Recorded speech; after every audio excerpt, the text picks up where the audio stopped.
Our team is asked all the time if roses can be grown in containers. And I'm happy to say that roses can do really well in containers, and it's a great way to bring in color into a hardscaped area.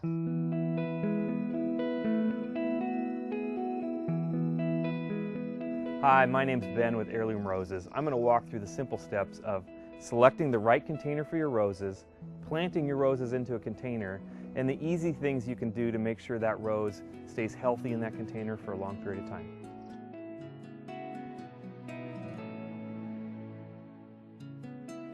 One of the most important things about growing roses in containers is selecting the best size container.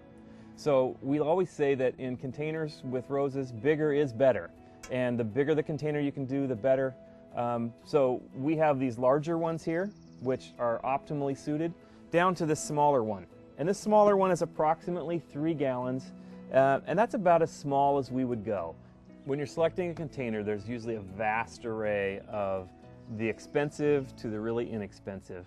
And it doesn't really matter too much, but certainly selecting the size is the most important. So this is about a 3-gallon container here. It's a nursery pot. We grow a lot of roses in these at the nursery. We hold them in these containers sometimes for 2 or 3 years, and that's where we take some of our cuttings from in the winter. And then we have this larger nursery pot here, and this is a really cost-effective way to get a container. So if you want to get started and you don't want to spend $100 on a container, this will do fine, and it can look really nice, especially when you get your rose planted and get companion plants around it. So don't be afraid of a less expensive option to get started.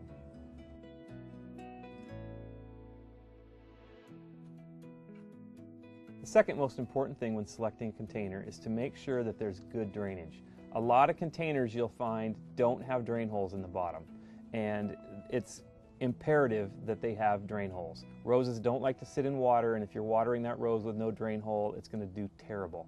Most ceramic pots will have a drain hole in the bottom. This one has one. These larger ones will have multiples.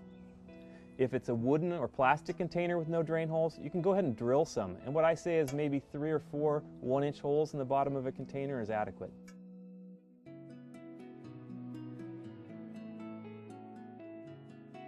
Whenever I'm planting in containers, we use a good potting soil. This is a bag of potting mix that we got at our local feed store.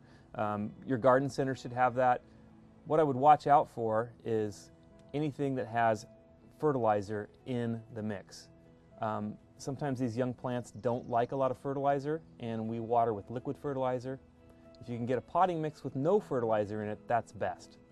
I know a lot of gardeners like to put things in the bottom of their pots, like river rock or an upside down container of some kind to give a little airspace and increase the drainage. I don't do that when I plant into pots, and I've always had good success. I think the most important thing is a good potting soil and a well-drained pot, and you should be fine. So I'll fill this container to about 6 inches from the top. I get it all evenly distributed, and then I'm ready to put my rose in. We'll add the rest of the soil once the plants are in place. So the rose I'm planting today is Bordeaux. It's a Floribunda, and it just came from the nursery. When you receive your rose in the mail, it may be cut back shorter and be defoliated. We do that intentionally. We defoliate so that we make sure that your rose is healthy and ready to go when it arrives in your yard, and it's not stressed when it goes through the shipping process. And then also we cut it back intentionally to promote branching and growth. It's really important on these young plants to really push them to grow and to branch and to be well-rounded and healthy. So at the nursery we've done that several times, and we do that again right before shipping. So I'm going to dig down just a little bit so this rose sits nicely in here. And just like planting all of our roses anywhere in the garden, we're going to go ahead and fill the soil up onto the canes a little bit. What that does is helps promote root development in the bottom, and we'll get cane breaks that come out and really make a nice, well-rounded plant.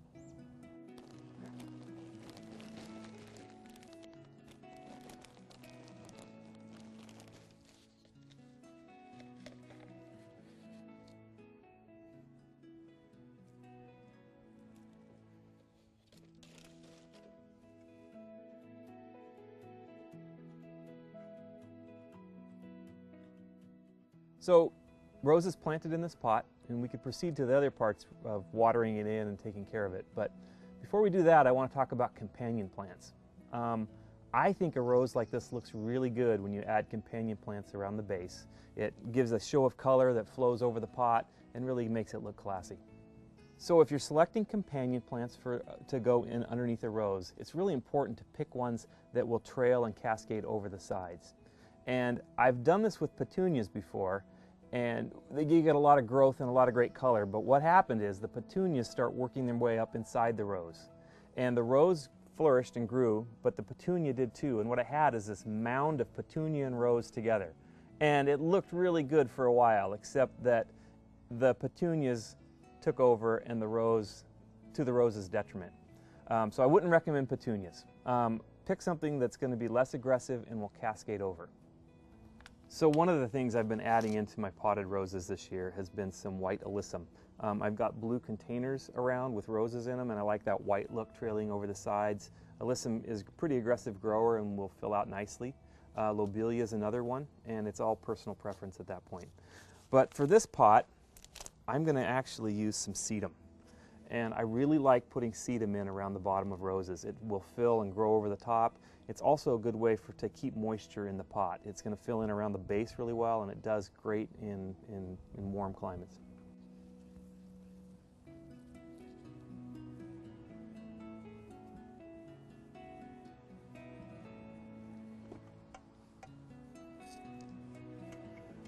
I'm going to turn it.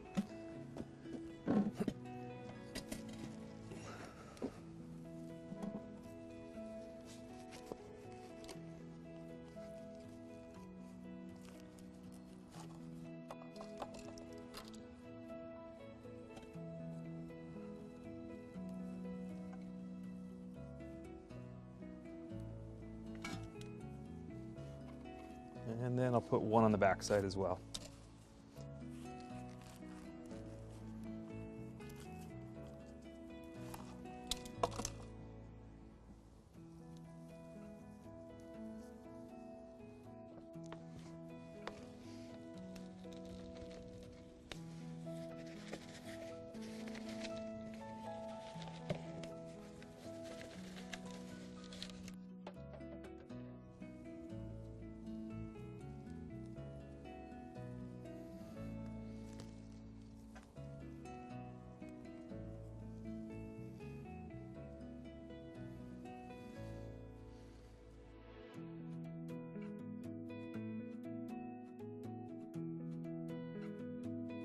So we have our plants all potted up here, and the next step and final step is to water this.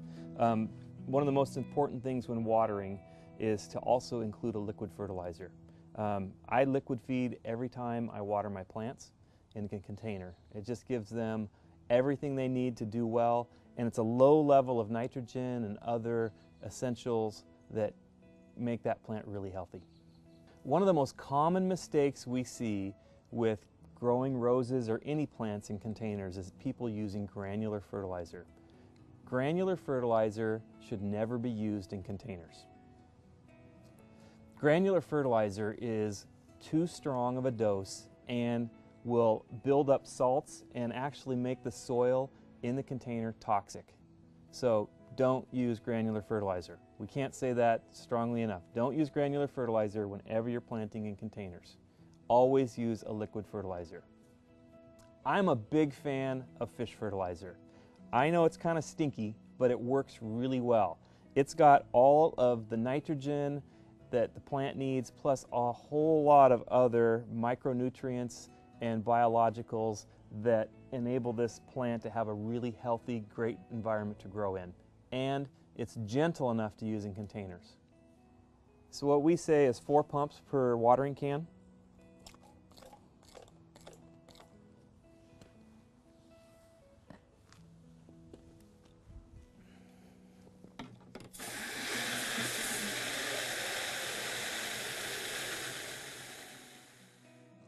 And give these new plants a big drink of water. Make sure that it's well saturated. You might need to do this several times while this new potting soil takes up all this moisture.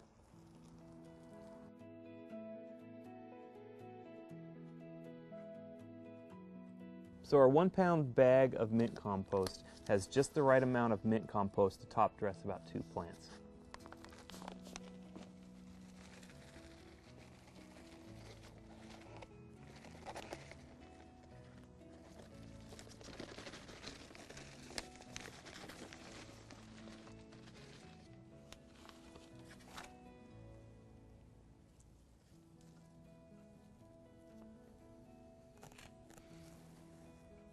This mint compost is a byproduct of making mint oil from peppermint.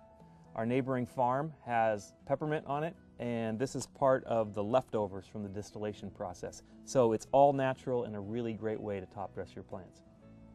So you don't have to have a large garden to enjoy roses.